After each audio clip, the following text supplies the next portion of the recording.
and the domestic violence programs. So I'm pleased that you all could join us today to talk about the child welfare workload study. We appreciate our members of the legislature for commissioning this study, and we also appreciate all of you for participating in the study. We had 52 or 54 counties participate in the workload study statewide, and so we appreciate the work that it took for you to assign your caseworkers to complete the time study and complete the information required of the time study to get us to where we are today with this workload study. Many of you may have participated in the audit hearing or the workload study hearing this afternoon. The study is new to all of us, and we're just receiving it and having an opportunity to digest the information. If you don't have a copy yet of the Colorado Child Welfare Workload Study, the Office of State Auditors will be sending it out today. I believe they sent it out this afternoon already, so hopefully you've received a copy by now. So Michelle Collin from the Office of State Auditor was planning to join me. She's not here yet to overview a few of the highlights of the study, but I think the main thing for all of us to think about today is we just received the study. I would recommend that we all read it from cover to cover, and then please know that the state intends to work very closely with counties and partner with counties to determine what our next steps should be. We feel like this workload study provides a great baseline and quite a bit of data to help us move forward with our county partners around next steps. We also know that there's some efficiencies that may help us in terms of some of our caseload and workload, such as modernizing trails, which was mentioned in the audit today, or our hotline, or rolling out mobile technologies. And so our intention is to work with our county partners to review the study, and then come up with recommendations that best meet the needs of Colorado and would keep kids safe. So do we have any questions from our people on the phone? Hold on just a second. It says, I have not seen a copy of the study. Has it been sent out to all of the counties? We're checking into that. We were under the impression that it has been emailed to county directors, but we're double checking that for you all. This is Emily and Christina, and we thank you guys for being here. So we're looking into it. So we, unfortunately, it's not our study to release, so we're waiting for the Office of State Auditors to send it out to everyone. Hopefully they've done that.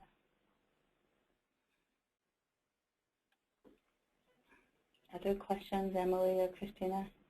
And then Donna Roney wrote that it's gone out to the CDHS data listserv as well. So, okay. So check for an email from Lexi or Kim. Can the two of you ask Lexi or Kim to please pull it out and distribute it? So if any one of you has it, feel free to send it out. This is literally hot off the press for us. So I just met with the Office of State Auditors, and then had an interview with a news station and walked in the door here. So this is all hot off the press for us as well. Yes, we do have confirmation it went out through the listserv during the hearing, and CHSDA went out through as well. So you should have it. If you don't have it and you're on the phone right now, let us know and we can get you a copy afterwards. So many of you, or some of you, have seen some of the conclusions of the study. So we know that 54 counties participated in the study. The study does recommend additional casework and supervisor staff for counties. We'll work with all of you to determine what makes sense for Colorado, and it recommends some improvements or operational efficiencies that we might be able to gain. I think the key one that stood out for me today was a recommendation that came from our Astonish report that says what we all have known for a long time, that trails needs to be modernized. So we do have another question. I'm just pulling it out. Let's see.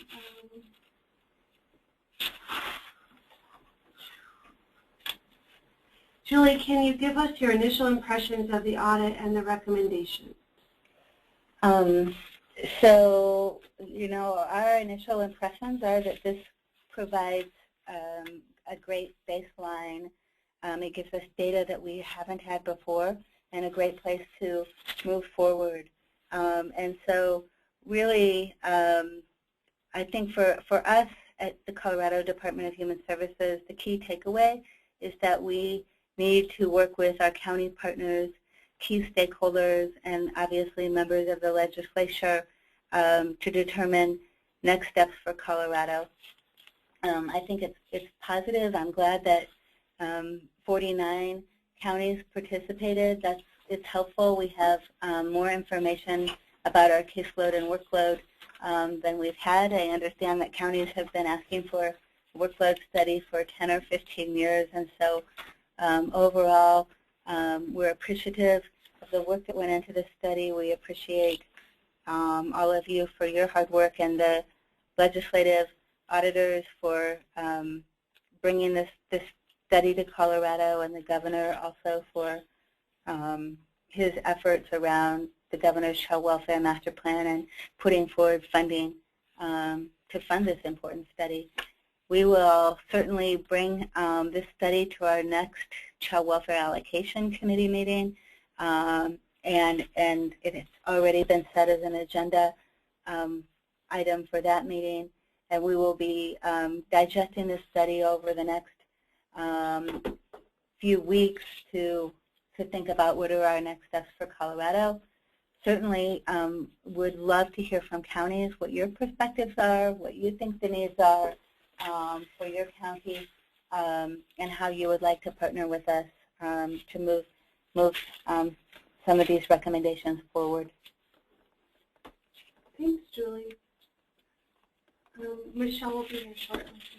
We just got an update from her, so she should be here soon. Okay. Michelle's with the Office of the State Auditor. So momentarily we'll be joined by one of the members, Michelle Cullen from our Office of State Auditors.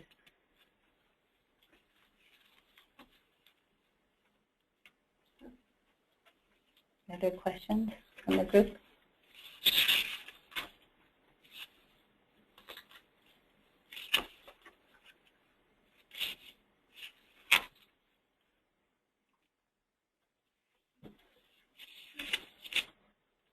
Are there other questions from anybody right now?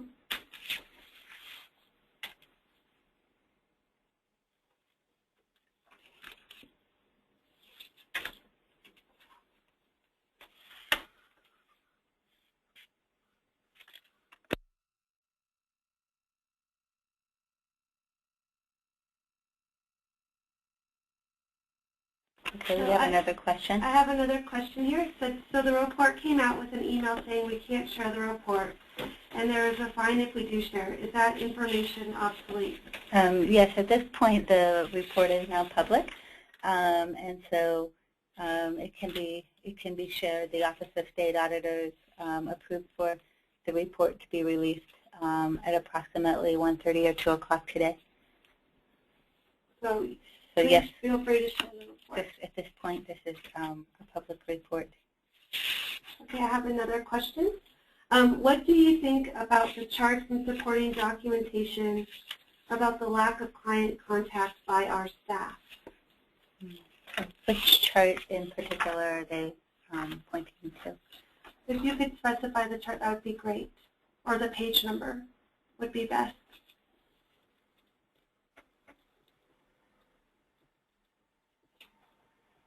while we wait for that, I think, are there other questions that you all have?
Okay, so on page 29, we're looking at a chart that shows direct contact hours and non-contact hours.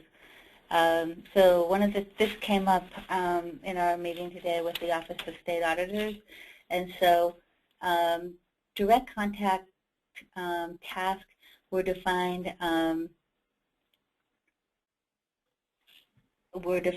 as time spent by participants with recipients, which includes children, families, and other case-related activities, e.g.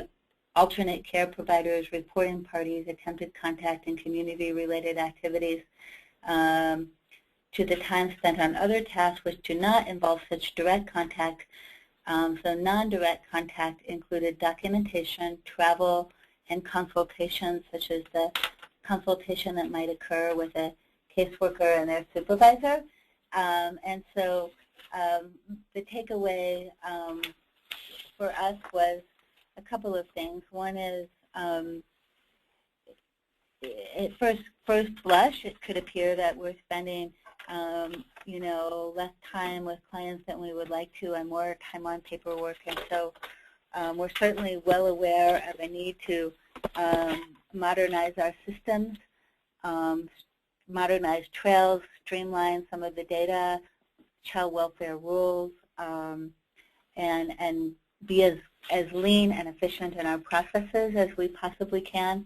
And so, we know that caseworkers come into this job in order to spend time with clients, and we would like to streamline some of our processes in partnership with counties so that caseworkers can spend more time with the clients that they serve in the child welfare system. And I'd like to introduce Michelle Collins. She can tell you a little bit about herself as well. Hi, everyone. Sorry to be late to join you here, but I was the contract manager on the project and worked with Brian and his team at ICF and Walter R. McDonald and Associates on the report, and I can try to answer any questions that you might have about the report, but obviously they were the experts, so I can do my best if you have those for me. So one of the questions, Michelle, was if the report is now a public document and if they can share it with one another. I told them that as far as I'm aware, yes, it is Absolutely. a public document. Absolutely. So yes, feel free to share it far and wide. I think a lot of people are just receiving it now, as are we. So, we wanted to immediately be available to counties to answer some of your questions, but we don't have a long formal presentation prepared because we, just like you did, we literally just have received this report. So we're now digesting it, and our key takeaway is that we would like to spend some time reading it. We would like all of you to spend some time reading it, and then we'll have multiple opportunities to discuss the report, I'm sure, in PAC and in sub-PAC, as well as at the Child Welfare Allocation Committee meeting. But we're most interested in what our county partners think about this report, what you think the needs are that you have, and how we can work together to support those. Are there other questions? We'll give people a couple minutes to type something in. So. And please know this is the first of many conversations. We didn't want to be silent on this report, and so we put this webinar together really quickly to respond to immediate questions, but we know that all of you haven't had a chance to read the report cover to cover, and so there will be many, many more opportunities to further discuss this report. We'll wait a couple minutes and see if there are other questions. And I will make sure that this gets on the agendas for the meetings that we have going forward with counties, because I know this is something that counties will have a lot of interest in, won't just end today. It's just starting today, right? Yes, right, absolutely. Oh.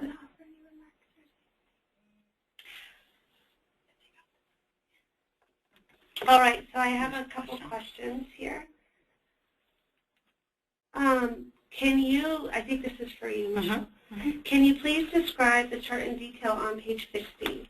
It appears that the analysis demonstrates a current shortfall of 1,169 to 792 full-time employees, or 377 full-time employees, plus the proposed increase of 574 full-time employees, with an associated increase of 122 FTE supervisors.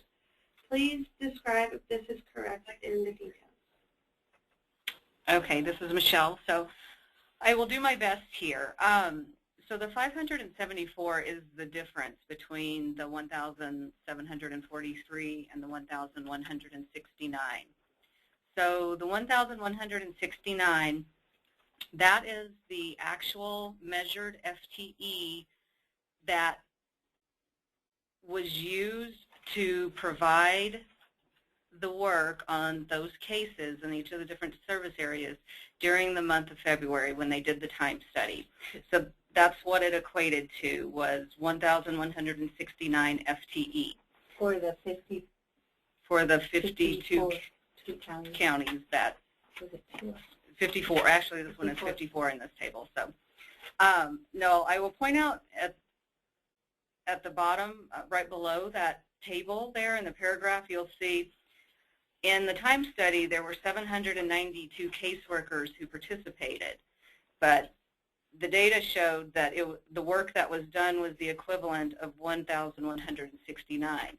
And so what that means is supervisors, case support staff, other people in the county were also working on those cases. So just to kind of provide a little clarification there as to what that 1169 figure is.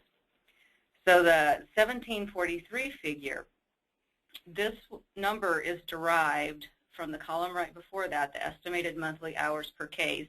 And so those numbers came from the focus groups in March that Brian and his team had with the counties to talk about the results of the actual time study, the third column there in this table, and to see, it's like, okay, so this is how much time you actually charged for various cases and the different service areas, the task categories and such.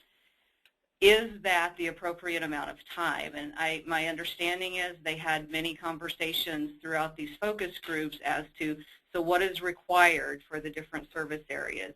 How often do you have to have child contact for, let's say, the ongoing out-of-home service area?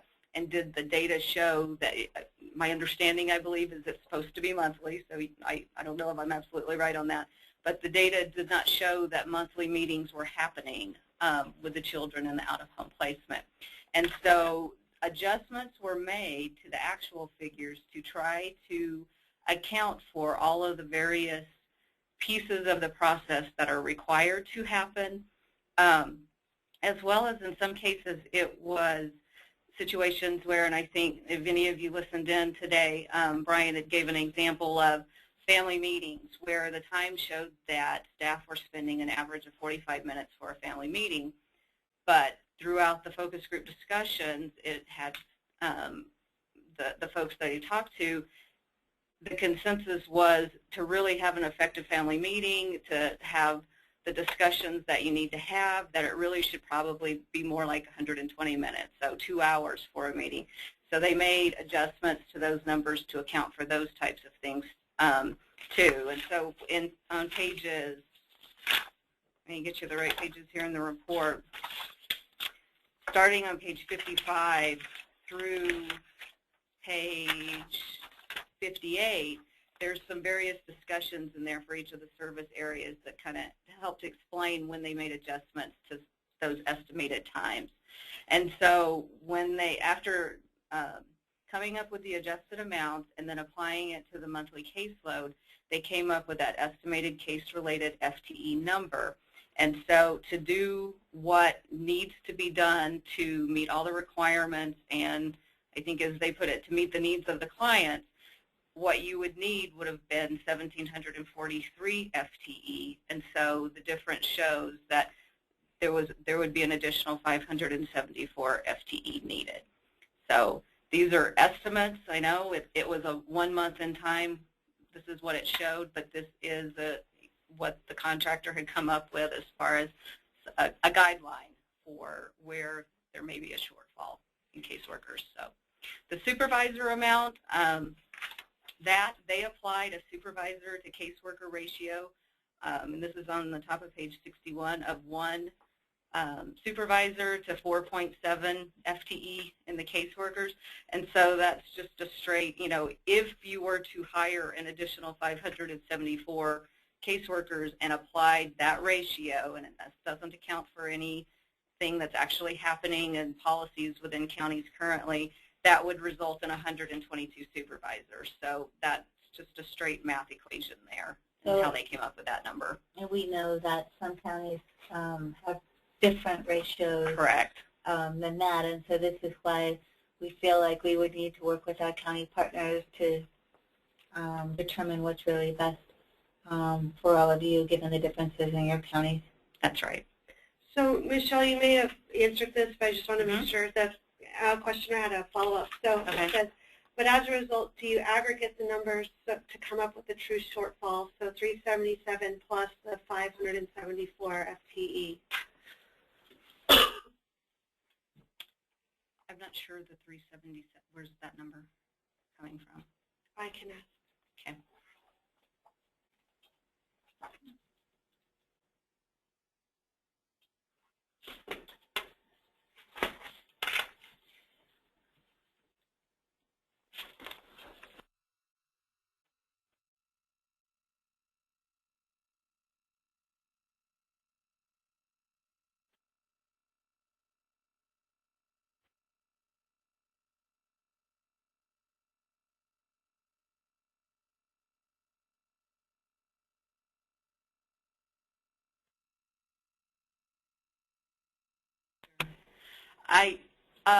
I'm not sure where the 322 number is coming from. The difference between the 1,743 and the 1169 is the 574. So the takeaway is that the workload study experts from Walter McDonald and ICF have recommended an additional 574 staff through this study, knowing that that there may be other efficiencies that can be put into place. And so this isn't, you know, it's not an audit. It's not a strong and solid recommendation. It's an estimate about what could possibly be needed. Would you add anything to that, Michelle? Yes, I would just echo that, in that I wouldn't maybe categorize it as they're recommending that we hire another 574. It's showing, based on the information that they obtained through the time study, that that's what may be needed. But like Julie had said, that's assuming that there's no changes made to any processes, that you're not, you know, finding efficiencies along the way that can help reduce time for the current staff and such. So it's something to work with. But I don't think it is there. I'm not even going to say I don't think it is not intended to be a hard and fast. This is absolutely what you need. So it says see the paragraph at the bottom of page 60. The 377 is calculated by subtracting the number of FTEs working currently, or 792 from the FTE need as of today at 1,169. And the 574 would then be on top of that. So that's where that 377 came from. Okay. And so I have another question. Most workload studies I have read usually recommend about 33% increase in staff. Is the state able to do this even though the study talks about 49%, and this is on page 60 as well? So we don't yet know what we will or won't be able to do.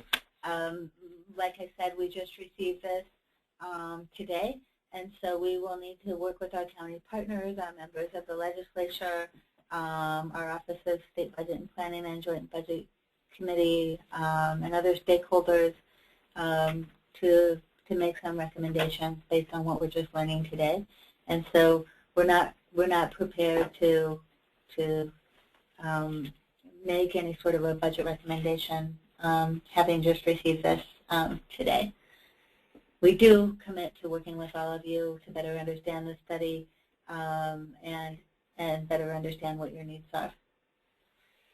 So the next question I have is, how long would the trails modernization take? 3 years, 5 years, 10 years? So we're going at a slow pace right now because of resources. So we received a really good report from iStonish that many of you may have, and so we're looking closely at the iStonish report to determine what additional resources might be needed in order to modernize trails at a rate that's perhaps more quick and more in line with what counties really need to get the job done. And then I have another question here. It sounds like you have plans for discussion of this report with managers, PAC, sub-PAC, etc. How can we include caseworkers in this discussion? Boy, that is a great question. You know, let us give it some thought. We just received this today, so it may be that you want to go back in your counties and discuss the report and then have them bring that information to you, and then your representatives at PAC and sub-PAC share that. We hadn't. We know that caseworkers already participated in the study, in the time study as well as in some focus groups. So we hadn't intended to kind of do another study at this point. But I would, welcome your suggestions. If you think that caseworkers should be included further, we could certainly do some sort of a webinar once we've had a chance to digest this a little bit more and just share some of the results with caseworkers. But you certainly don't need to wait for us. If you would like to distribute copies to your workers, if you'd like to start conversations in your counties, feel free to do so. And I would ask that that county child welfare directors and human services directors let us know your thoughts through our normal channels so that we can take those into consideration as we think about next steps. So I think we have a question as to how this relates to our CSTAT. So it says, our CSTAT report saying that only 25% of children in out-of-home are being seen per month, as the study says on page 62.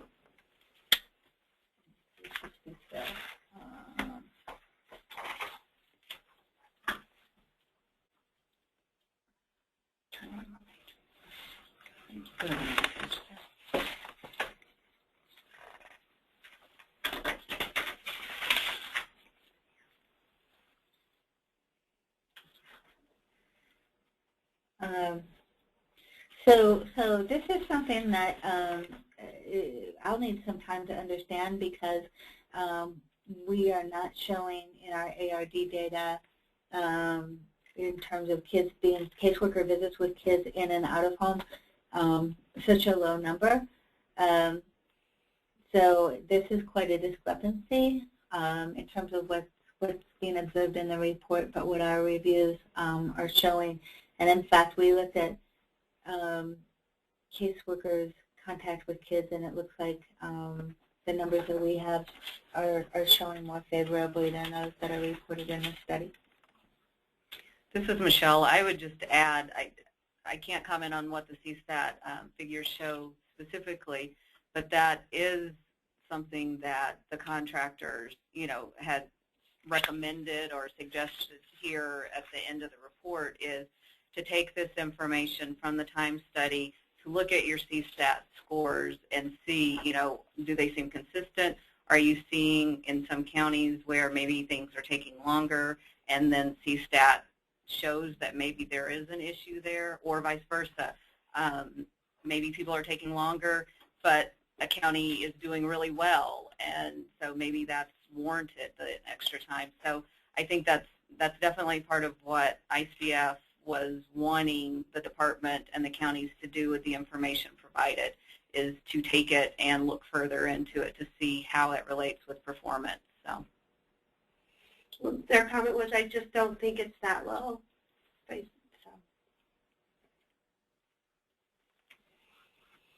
Are there other questions?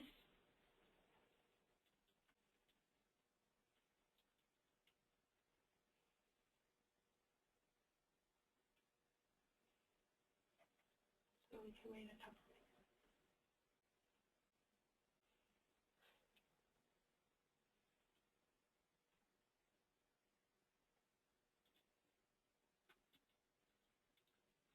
Okay, there's a question.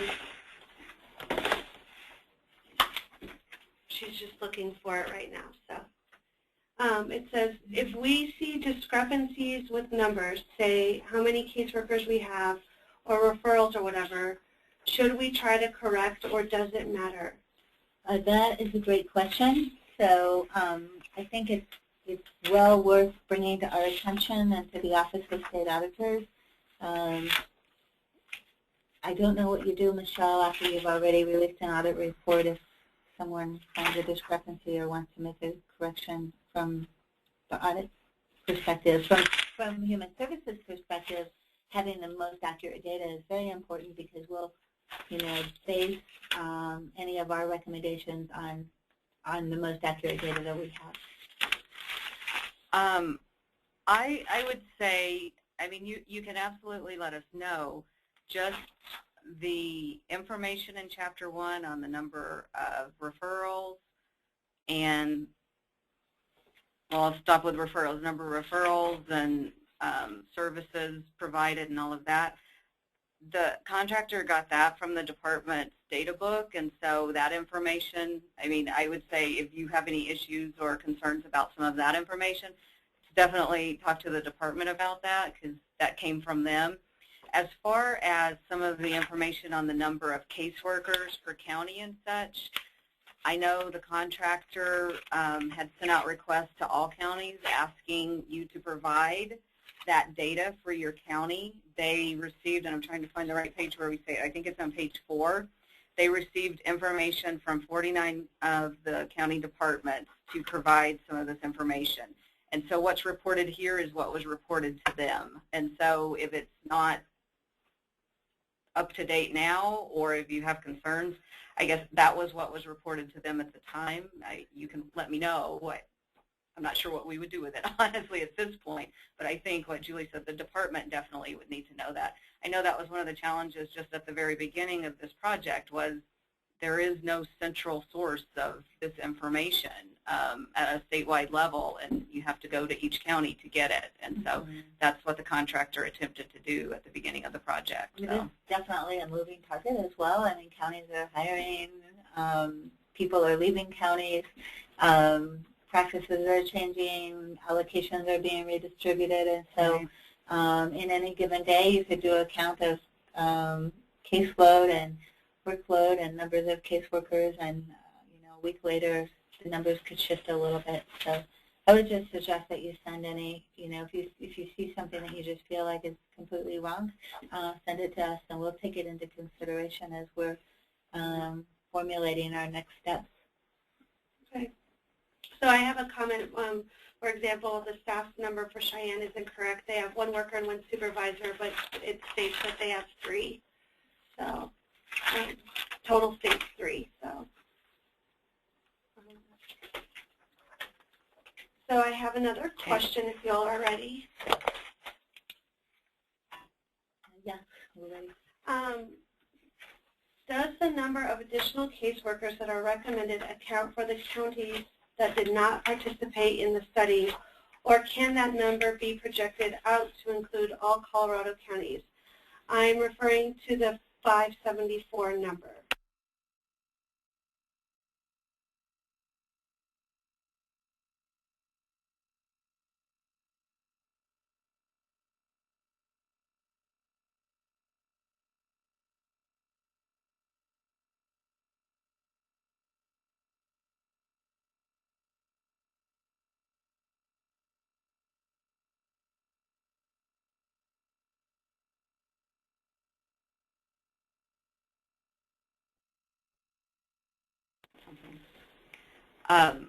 So the question was the 574 number, can that be extrapolated statewide?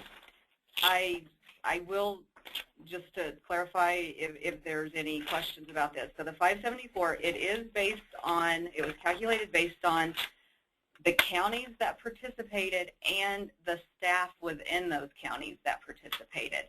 So not every staff person within each of those 54 counties actually participated in the study. So that number is based on actual participants within participating counties. So it does not account for the workload associated with the staff within participating counties that did not participate, or staff within counties that did not participate at all in the study. And so that would be something that would have to be considered as the department's moving forward and working with all of the counties to figure out what the associated need might be in those counties as well. Okay, great. It says, let's see. So this is from Nan in Pekin County.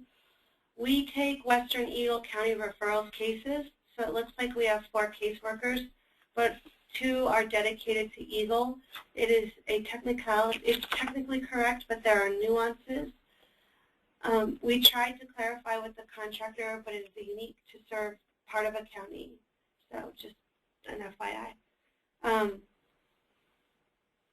And then we have another question that says, and I will ask, just curious to know why the counties included on the tables varies. So there might be different counties and different tables. So some of that is related to who responded. So the 54 counties responded to the workload study. Some counties were asked specific questions and didn't respond to every single one of the questions. And so sometimes you'll see that a county didn't respond to a certain question. Do you have anything to add? No, that's absolutely right. The ones that provided information or were participating, they were listed, and so that varied depending on what the specific table was for. All right, we'll see if there's other questions.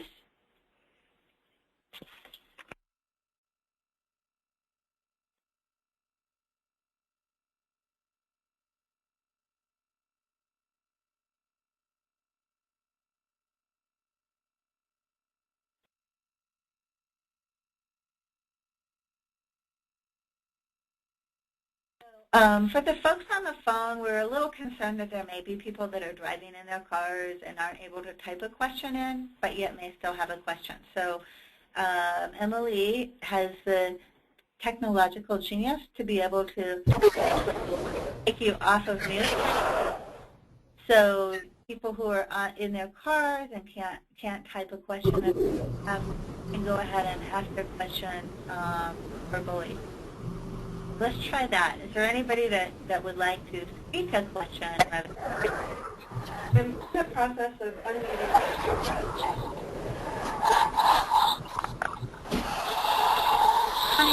A webinar to raise your hands. That's another way. If you've enabled audio controls. So is there anyone that would like to raise a question that isn't able to type? If you are just listening through your computer and you didn't dial in, then you'll need to use your mic on your computer or dial in using the conference call line.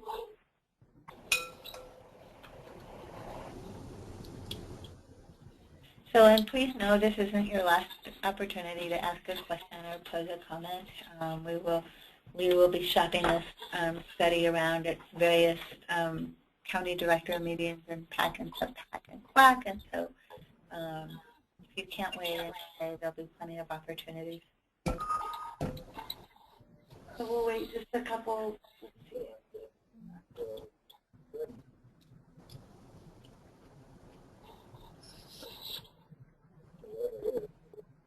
I will say it's possible that any of you could be asked comment about this by a local reporter in the media. We would appreciate if you would partner with us and get a hold of Dee Martinez or Dan Dreyer so that we can work together on those sorts of responses.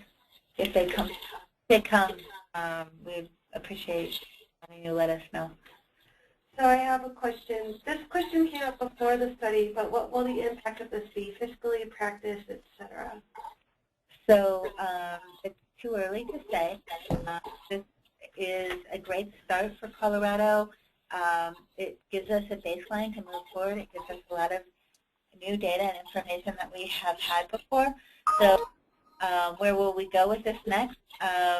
Yet to be seen. We need to get out there and begin discussing this further with our county partners in PAC and sub-PAC and with the Child Welfare Allocation Committee.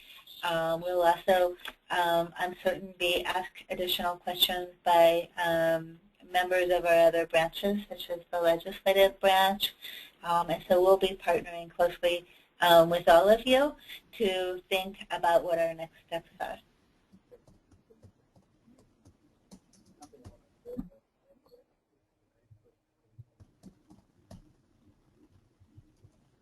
Well, we'll give it just a couple more minutes, but thank you all very much for being here on the phone, and thank you for coming. Yes, thank you, Emily and Christina, our county liaison, for setting this up.